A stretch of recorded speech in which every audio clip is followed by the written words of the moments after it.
പ്രമേഹത്തിന്റെ വിലയിരുത്തലും ചികിത്സയും. ഇതിൽ ചികിത്സകരായ നമ്മളും ചികിത്സിക്കപ്പെടുന്ന വ്യക്തികളും അറിയുന്ന പല കാര്യങ്ങളുമുണ്ട്. ഇക്കാലത്ത് എല്ലാ അറിവും നമ്മുടെ വിരൽ തുമ്പിലുണ്ട് അല്ലേ? എവിടെ നോക്കിയാലും നമുക്ക് ആർട്ടിഫിഷ്യൽ ഇന്റലിജൻസും ഗൂഗിളും എല്ലാത്തിലും വിവരങ്ങൾ കിട്ടും. അപ്പൊ നമുക്കറിയാം ഇത് തെറ്റാണ്, അല്ലെങ്കിൽ അങ്ങനെയല്ല ചെയ്യേണ്ടതെന്ന് നമുക്ക് അറിയാമായിരുന്നിട്ടും നമ്മൾ തെറ്റായി ചെയ്യുന്ന പല കാര്യങ്ങളും അതാണ് ഇവിടെ പറയുന്നത്. അപ്പൊ ഇത് തെറ്റിദ്ധാരണകൾ അല്ലെങ്കിൽ മിഥ്യകളെന്ന് ഞാൻ വിശേഷിപ്പിക്കില്ല. ഇവ മിഥ്യകളൊന്നും അല്ല. നമുക്കറിയാം ഇപ്പൊ ഗ്ലൂക്കോസെൻട്രിക് ആവരുത്, ഞാൻ ആദ്യത്തെ എപ്പിസോഡിൽ പറഞ്ഞിട്ടുണ്ട്. അപ്പൊ ഈ എപ്പിസോഡാണ് നിങ്ങളിപ്പോൾ കാണുന്നെങ്കിൽ ദിസ് ഇസ് എപ്പിസോഡ് നമ്പർ 2. ആദ്യത്തെ എപ്പിസോഡ് കാണാൻ മറക്കരുത്. അതിൽ ആദ്യത്തെ 3 പോയിന്റ്സ് പറഞ്ഞിട്ടുണ്ട്. ഇനിയിപ്പോൾ 3 പോയിന്റ്സും കൂടിയാണ് ഞാൻ ഇതിൽ പറയാൻ ആഗ്രഹിക്കുന്നത്. ഇതിൽ കൂടുതൽ ഒരുപാടുണ്ട്. അപ്പോൾ അത് നിങ്ങൾ കമൻറ്റ് ചെയ്യുക. തീർച്ചയായിട്ടും അതിനെക്കുറിച്ച് നമ്മൾ കൂടുതൽ വിശദീകരിക്കുന്നതായിരിക്കും. അപ്പോൾ ആദ്യത്തെ 3 പോയിന്റ്സ് പറഞ്ഞ ഒന്ന് ഗ്ലൂക്കോസെൻട്രിക് ആവുന്നതിനെ കുറിച്ചാണ്. അതായത് ഗ്ലൂക്കോസിനെ കുറിച്ച് മാത്രം ചിന്തിക്കുക, ബ്ലഡ് ഷുഗറിനെ കുറിച്ച് മാത്രം ചിന്തിക്കുക പ്രമേഹ രോഗനിർണയത്തിലും ചികിത്സയിലും. രണ്ടാമത്തെ പറഞ്ഞത് എന്താണെന്ന് വെച്ചാൽ ടൈപ്സ് ഓഫ് ഡയബറ്റീസ്. നമ്മൾ ടൈപ്പ് 1 ടൈപ്പ് 2 അപ്പുറത്തേക്ക് ചിന്തിക്കണം. ഒരുപാട് ഇനം പ്രമേഹമുണ്ട്. ജെസ്റ്റേഷണൽ ഡയബറ്റീസ് വെരി ഇമ്പോർട്ടൻറ്റ്, അതിനെക്കുറിച്ച് പറയണ്ടായി.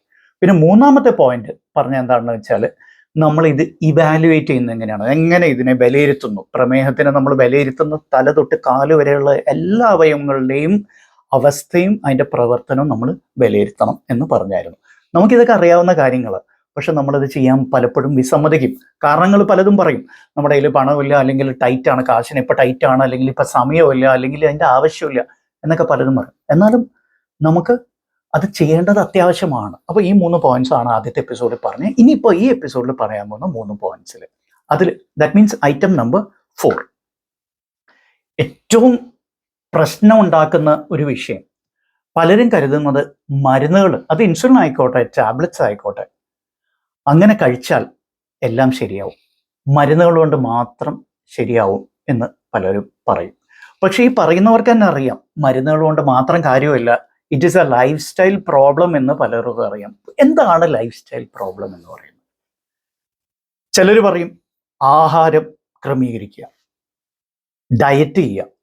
എന്താണ് നിങ്ങൾ ഡയറ്റിലൂടെ ഉദ്ദേശിക്കുന്നത് എന്ന് ചോദിച്ചാൽ അവർക്ക് ഉത്തരവില്ല. എന്താണ് ഡയറ്റ് എന്ന് പറഞ്ഞാൽ പട്ടിണി കിടക്കലാണോ? നിങ്ങൾക്ക് ഇഷ്ടമുള്ള പല ഭക്ഷണ പദാർത്ഥങ്ങൾ ഒഴിവാക്കുന്നതാണോ ഡയറ്റ് എന്ന് പറയുന്നത്? ഇത് കഴിക്കരുത് അത് കഴിക്കരുത്, അതായത് നോസ്, അതിൻ്റെ ഒരു ലിസ്റ്റ് ഉണ്ടാക്കലാണോ ഡയറ്റ് എന്ന് പറയുന്നത്? സ്വയം ശിക്ഷിക്കുന്നതിനാണോ ഡയറ്റ് എന്ന് പറയുന്നത്? ഒരിക്കലുമല്ല. ഇവിടെ ലൈഫ് സ്റ്റൈൽ മോഡിഫിക്കേഷൻ എന്നുള്ള വാക്കാണ് ഞാൻ പ്രയോഗിക്കാൻ ആഗ്രഹിക്കുന്നത്. ഒരിക്കലും ഡയറ്റ് എന്നുള്ളൊരു വാക്ക് ഞാൻ പ്രയോഗിക്കാൻ പോകുന്നില്ല. അങ്ങനെ പ്രയോഗിക്കരുത് ആരും. ഡയറ്റ് എന്ന് പറയുമ്പോൾ ഒരു നെഗറ്റീവ് കൊണോട്ടേഷൻ, അതിനൊരു നെഗറ്റീവ് സെൻസ് വരുന്നുണ്ട്. എന്നാൽ ലൈഫ് സ്റ്റൈൽ മോഡിഫിക്കേഷൻ എന്ന് പറയുമ്പോൾ നമ്മൾ ജീവിതചര്യ, നമ്മുടെ ദൈനംദിന ദിനചര്യ, അതിൽ മാറ്റങ്ങൾ വരുത്തുന്നു, അതിനെ ക്രമീകരിക്കുന്നു. That's all. അതിനെ ക്രമീകരിക്കുക എന്നുള്ളത്, നിയന്ത്രിക്കുക എന്നുള്ളൊരു ഇത് വരുന്നില്ല.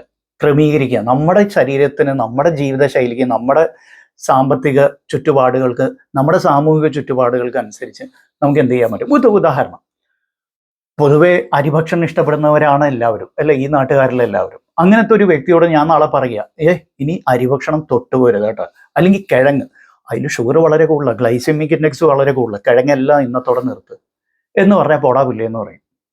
എനിക്ക് പറ്റൂല. അത് 2 ദിവസത്തിന് കൂടുതൽ അത് ഒഴിവാക്കാൻ എനിക്ക് പറ്റില്ല, വേറെ പണി നോക്കാൻ പറയും. അപ്പോൾ ഒരു ശരാശരി മനുഷ്യന് ഡയറ്റ് ഒരു വലിയ ലിസ്റ്റ് എഴുതി കൊടുക്കുന്നതുകൊണ്ട് കാര്യമുണ്ടോ? ഇല്ല. അപ്പോൾ ലൈഫ് സ്റ്റൈൽ മോഡിഫിക്കേഷൻ, മരുന്ന് കൊണ്ടുകൊണ്ട് മാത്രം കാര്യമില്ലെന്ന് നമുക്ക് എല്ലാവർക്കും അറിയാം.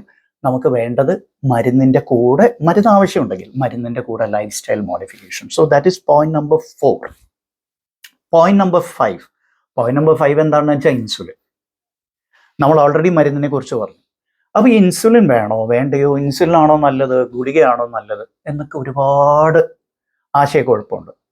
ഇവിടെ ഏതെങ്കിലും ഒന്ന് നല്ലതാണ്. ഇപ്പോൾ ഭക്ഷണ പദാർത്ഥങ്ങളെക്കുറിച്ച് ഞാൻ പറയാറുള്ള പോലെ ഏതെങ്കിലും ഒരു ഭക്ഷണ പദാർത്ഥം നല്ലതാണ് അല്ലെങ്കിൽ ചീത്തയാണെന്ന് നമുക്കൊരിക്കലും അങ്ങനെ പറയാൻ പറ്റില്ല. അങ്ങനെ ജനറലൈസ് ചെയ്യാൻ പാടില്ല. ആ ഭക്ഷണ പദാർത്ഥം ആ വ്യക്തിക്ക് അനുയോജ്യമാണോ, അത് അവിടെ അവൈലബിൾ ആണോ, ആ വ്യക്തിക്ക് ഇഷ്ടമാണോ, അത് പാചകം ചെയ്യാൻ പറ്റുന്ന ഒന്നാണോ, പാചകം ചെയ്താൽ കഴിക്കാൻ പറ്റുമോ, അവർക്ക് ആസ്വദിച്ച് അത് കഴിക്കാൻ പറ്റുമോ, എന്നിട്ട് അവരെ ശരീരത്തിന് അത് ഗുണം ചെയ്യോ ദോഷം ചെയ്യോ എന്നുള്ളതൊക്കെ നമ്മൾ ചിന്തിച്ചിട്ട് വേണം ഏതെങ്കിലും ഒരു ഭക്ഷണ പദാർത്ഥം നല്ലതാണ് അല്ലെങ്കിൽ ചീത്തയാണെന്ന് പറയാം. എനിക്ക് നല്ലതാണെന്ന് തോന്നുന്നത് നിങ്ങൾക്ക് നല്ലതായിക്കൊള്ളണമെന്നില്ല, മറിച്ചു. ശരിയല്ലേ? അപ്പോൾ അതവിടെ നിൽക്കട്ടെ. നമ്മളിപ്പോൾ പറയുന്നത് ഒന്ന് ലൈഫ് സ്റ്റൈൽ മോഡിഫിക്കേഷൻ, അത് പറഞ്ഞു. അതിൻ്റെ കൂടെ മരുന്നുകൾ. മരുന്നിൻ്റെ കാര്യത്തിൽ ഇൻസുലിൻ തുടങ്ങേണ്ടത് വളരെ വളരെ അത്യാവശ്യമാണ്. ബഹുഭൂരിപക്ഷം പ്രമേഹ രോഗികളും എന്ന് തുടങ്ങണം എന്നുള്ളതാണ് ചോദ്യമെങ്കിൽ ഒരൊറ്റ കാര്യം ഞാൻ പറയട്ടെ: early initialization of insulin.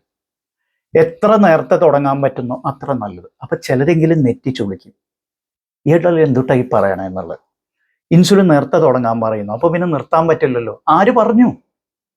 Insulin തുടങ്ങുന്ന അത്രയും പെട്ടെന്ന് തന്നെ നമുക്ക് നിർത്താനും പറ്റും. എത്രയോ പേർക്ക് നമ്മൾ ഇവിടെ ചെയ്തിട്ടുണ്ട്. ഇൻസുലിൻ തുടങ്ങുന്നത് ഇപ്പൊ തുടങ്ങണമെന്ന് നമ്മൾ തീരുമാനിക്കുന്നു. ഒരു ദിവസമോ ഒരാഴ്ചയോ അല്ലെങ്കിൽ ഒരു മാസമോ ഒരു വർഷമോ നമ്മൾ തുടരുന്നു. നല്ല കൺട്രോളിലാണ്, വേറെ പ്രശ്നങ്ങളൊന്നുമില്ല. നമുക്ക് പിന്നീട് നിർത്തണം എന്ന് തോന്നുന്നുണ്ടെങ്കിൽ നമുക്ക് നിർത്താവുന്നതേ ഉള്ളൂ. അങ്ങനെ ഇൻസുലിൻ തുടങ്ങിക്കഴിഞ്ഞാൽ പിന്നെ ഒരിക്കലും നിർത്താൻ പറ്റില്ല. എന്തോ ഭയങ്കര സംഭവമാണെന്നുള്ള മട്ടിലാണ് പലരും ഇൻസുലിനെ പറഞ്ഞത്.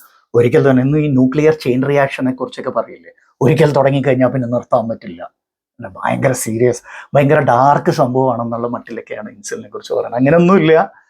ഇൻസുലിൻ ആക്ച്വലി വളരെ ഫ്ലെക്സിബിൾ ആയിട്ടുള്ള ഒരു മോളിക്യൂളാണ്. എപ്പോൾ വേണമെങ്കിലും നമുക്ക് തുടങ്ങാനും എപ്പോൾ വേണമെങ്കിലും നിർത്താനും സ്വാതന്ത്ര്യമുള്ള ഒരു മോളിക്യൂളാണ് ഇൻസുലിൻ. പക്ഷെ ഏർലി ഇനീഷ്യലൈസേഷൻ എന്ന് വെച്ചാൽ ആരംഭഘട്ടത്തിൽ തന്നെ ഇൻസുലിൻ തുടങ്ങുന്നതുകൊണ്ട് ഒരുപാട് ഗുണങ്ങളുണ്ട് എന്ന് തെളിയിച്ചിട്ടുണ്ട് ശാസ്ത്രം. അപ്പോൾ നമ്മൾ ആ ഇൻസുലിനോടുള്ള ഒരു ഇനേർഷ്യ, ഇൻസുലിൻ അയ്യോ വേണ്ട, നോക്കട്ടെ, അടുത്ത ആഴ്ച നോക്കട്ടെ, അടുത്ത മാസം നോക്കട്ടെ എന്നുള്ള രീതിയിലല്ല അതിനെ കാണേണ്ടത്. ഇൻസുലിൻ ആദ്യം തന്നെ തുടങ്ങുന്നത് ഒരുപാട് ഗുണങ്ങൾ ചെയ്യും. ബഹുഭൂരിപക്ഷം, എല്ലാവർക്കും അല്ല, ബഹുഭൂരിപക്ഷം. ഇപ്പോൾ അമിതവണ്ണം ഉള്ളവർക്കൊക്കെ ഇൻസുലിൻ ചിലപ്പോൾ പ്രശ്നങ്ങൾ ഉണ്ടാക്കും. അല്ലെങ്കിൽ ഷുഗർ വല്ലാണ്ട് ഫ്ലക്ച്വേറ്റ് ചെയ്യുന്നവർക്ക്, ബ്ലഡ് ഗ്ലൂക്കോസ് വല്ലാണ്ട് ഫ്ലക്ച്വേറ്റ് ചെയ്യുന്നവർക്ക് ഇൻസുലിൻ കുഴപ്പങ്ങളുണ്ടാകും. ആ വിഷയത്തിലേക്ക് ഞാൻ കിടക്കുന്നില്ല, ബട്ട് ഇറ്റ്സ് വെരി ഇമ്പോർട്ടൻറ്റ്.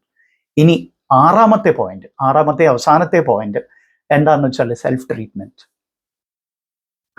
നേരത്തെ പറഞ്ഞ പോലെ ഡയബറ്റീസ് എന്ന് പറയുമ്പോൾ ആകെ ഷുഗർ കൂടിക്കിടക്കുന്ന ഒരു അവസ്ഥ മാത്രം. അതിപ്പോൾ അടുത്തുള്ള മെഡിക്കൽ ഷോപ്പിൽ പോയിട്ട് 2 ഗുളിക കഴിച്ചാൽ ഷുഗർ നോർമൽ ആവില്ലേ? ആവും. അത് നമുക്ക് എല്ലാവർക്കും അറിയാം. പണ്ട് ഗ്ലൈബൻക്ലമൈഡ് എന്ന് പറഞ്ഞൊരു മോളിക്യൂൾ വിലയായിരുന്നു. അതിന്റെ ബ്രാൻഡ് നെയിം നിങ്ങൾക്ക് എല്ലാവർക്കും സുപരിചിതമായിരിക്കും. ഡയോണിൽ എന്നാണ് പറഞ്ഞുകൊണ്ടിരുന്നത്. ഡയോണിൽ അടുത്തൂടി പോയാൽ മതി, ബ്ലഡ് ഷുഗർ കുറയും. ടൈപ്പ് 2 ഡയബറ്റിക്സിൽ അത്രയും പൊട്ടൻറ്റ് മെഡിക്കേഷൻ ആണ് ഗ്ലൈബൻക്ലമൈഡ്, ഡയോണിൽ എന്ന് പറയുന്നത്. അടുത്തൂടി കൊണ്ടുപോയാൽ മതി, കഴിക്കണമെന്ന് പോലുമില്ല. എന്നാൽ അതിന്റെ പ്രശ്നങ്ങൾ ഒരുപാടുണ്ടായിരുന്നു. അത്തരത്തിലുള്ളവർക്ക് ബ്ലഡ് ഗ്ലൂക്കോസിൽ ഭയങ്കര ഫ്ലക്ച്വേഷൻസ് വരുമായിരുന്നു. ആ ടൈമിങ്, ഭക്ഷണത്തിന്റെ ടൈമിംഗ് മാറുമ്പോഴേക്കും അവർ ഹൈപ്പോയിലേക്ക് പോകുമായിരുന്നു. ഒരുപാട് പ്രശ്നങ്ങൾ അതിലുണ്ട്. അപ്പോൾ ബ്ലഡ് ഷുഗർ കുറയ്ക്കുന്നത് മാത്രമല്ല എന്ന് നമുക്ക് പിന്നീട് ബോധ്യപ്പെട്ട് കഴിഞ്ഞപ്പോൾ ഇപ്പോൾ നമ്മൾ വേറെ ഒരുപാട് ട്രീറ്റ്മെന്റ് മൊഡാലിറ്റീസിലേക്ക് മാറിയിട്ടുണ്ട്. ഇപ്പോൾ DPP-4 ഇൻഹിബിറ്റേഴ്സ്, SGLT2 ഇൻഹിബിറ്റേഴ്സ് ഒക്കെ പറഞ്ഞ് ഒരുപാടുണ്ട്. കാരണം എന്താണെന്ന് വെച്ചാൽ ഗ്ലൂക്കോസ് സെൻട്രിക് ആയിട്ടുള്ളതിൽ നിന്ന് നമ്മൾ മാറി ചിന്തിക്കുന്നുണ്ട്. എന്നിരുന്നാലും ഇതിന്റെ ലഭ്യത വല്ലാണ്ട് കൂടി. ഇപ്പം എല്ലാവർക്കും ഓൺലൈനായിട്ട് മരുന്നുകൾ വാങ്ങിക്കാൻ പറ്റും, ഒരു ബുദ്ധിമുട്ടില്ല. ഓഫ് കോഴ്സ് ചിലതിനൊക്കെ പ്രിസ്ക്രിപ്ഷൻ വേണം, പക്ഷെ പ്രിസ്ക്രിപ്ഷൻ ഇല്ലാണ്ട് തന്നെ മരുന്ന് വാങ്ങിക്കാൻ നമുക്ക് എല്ലാവർക്കും അറിയാം.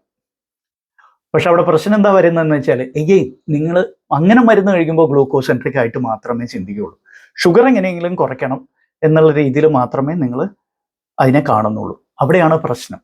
അപ്പോൾ ഓരോ അവയവങ്ങളെയും ഈ പ്രമേഹം കാർന്ന് തിന്നുന്നുണ്ടാവും. അത് പലപ്പോഴും കാണാതെ പോകും. കാരണം ലക്ഷണങ്ങളൊന്നും ഉണ്ടാവില്ല. ഡയബറ്റീസിന്റെ വേറൊരു പ്രശ്നം അതാണ്, ലക്ഷണങ്ങൾ വ്യക്തമാവാത്ത ഒരു പ്രശ്നമാണ് പ്രമേഹം. ലക്ഷണങ്ങൾ ബാഹ്യമായി പലപ്പോഴും വ്യക്തമായിരിക്കില്ല. ഇപ്പൊ നെഞ്ചുവേദന ഇത് തന്നെ, ഇപ്പൊ മയോകാർഡിയൽ ഇൻഫാക്ഷൻ വരുന്നു, അല്ലെങ്കിൽ ഒരു ഹാർട്ട് അറ്റാക്ക് വരുന്നു, ഒരു കാർഡിയാക് അറസ്റ്റ് വരുന്നു. ദി ആർ ഡിഫറെന്റ്, ഞാൻ ഹാവ് ടോൾഡ് യു ദാറ്റ്. അങ്ങനെ വരുന്നു. പലപ്പോഴും ഡയബറ്റിക്സിൽ പെയിൻ ഉണ്ടാവില്ല. സൈലന്റ് അറ്റാക്കിനെ കുറിച്ച് നിങ്ങൾ കേട്ടിട്ടുണ്ടാവും. അതുപോലെയാണ് കണ്ണുകളെ ബാധിക്കുമ്പോഴും. അതായത് കാഴ്ചശക്തി മങ്ങുന്നതായിട്ട് നിങ്ങൾക്ക് അറിവുണ്ടാവില്ല.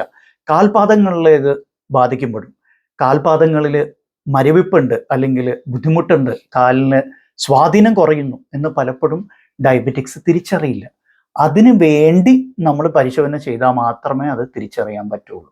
അപ്പോൾ സെൽഫ് ട്രീറ്റ്മെന്റ് വളരെ വളരെ അപകടമാണ്. അപ്പോൾ ഈ 6 പോയിന്റ്സിലുപരി ഒരുപാട് കാര്യങ്ങൾ ഇതിനെക്കുറിച്ച് ചർച്ച ചെയ്യാനുണ്ട്. നിങ്ങളുടെ കമൻസിലൂടെ നമ്മളെ അറിയിക്കുക. മനഃപൂർവ്വം എല്ലാം കൂടി ഞാൻ ഇവിടെ പറയാൻ ഉദ്ദേശിക്കുന്നില്ല. ഏറ്റവും പ്രധാനപ്പെട്ട 6 എണ്ണം മാത്രമേ പറഞ്ഞുള്ളൂ. അപ്പോൾ ആദ്യത്തെ എപ്പിസോഡിൽ 3 ഈ എപ്പിസോഡിൽ 3 ആദ്യത്തെ എപ്പിസോഡ് കണ്ടിട്ടില്ലെങ്കിൽ ദയവായി അത് കാണാൻ മറക്കരുത്. ലൈക്ക് ആൻഡ് സബ്സ്ക്രൈബ് ചെയ്യാനും മറക്കരുത്. Thanks for watching. Bye bye.